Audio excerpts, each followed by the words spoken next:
Dito na tayo kay Sir Chris. Kukunin na natin si Tito ngayon. Sa wakas makakauwi na. So ayan na si Tito. Ayan si Snow, yung alaga ni Sir Chris. Chris Auto Paint Shop mga kaibigan. Naghahanap nga pala sila dito ng mga prepman tsaka pintor. Kung gusto nyo, latero pwede din. Kasi yung mapagkakatiwalaan, pulido gumawa. Tsaka yung maayos din syempre yung attitude. So yun mga kaibigan, dito sa Chris Auto Paint Shop, lalagay ko sa comment section yung page ni Sir Chris. Pwede kayo mag-apply sa kanya, mag-message kayo, tumawag kayo sa kanilang page. At maraming project kasi rito. Kulang na rin sila sa tao, sobrang dami na. Ayan, mga nakaabang pa lang yan para gawin.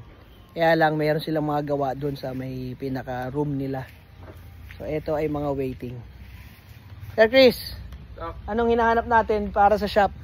Hanap tayo ng mga bagong empleyado na yung may puso sa trabaho. Yan, na parehas. kumbaga parehas. kahit hindi siya totally marunong na marunong, yung basta hilig nila tong sa painting, gusto matuto, Body works. body work. Yan.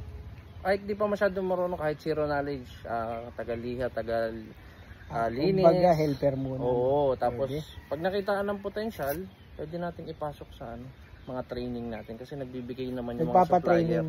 Opo, yung mga supplier natin, sila Cromax, pwede sila magpa-training sa akin kasi sila nga yung ginagamit natin ng brand. Kahit yung mga detailing natin, sila MTX yan, magpapa-training sila. Basta nakitaan ng potential yung mga tao. Message kayo sa page nila Sir Chris, Chris Auto Paint Shop. Lalagay ko sa comment section mga kaibigan yung page nila. Pwede kayong tumawag, mag-message or mag-chat kayo sa kanila.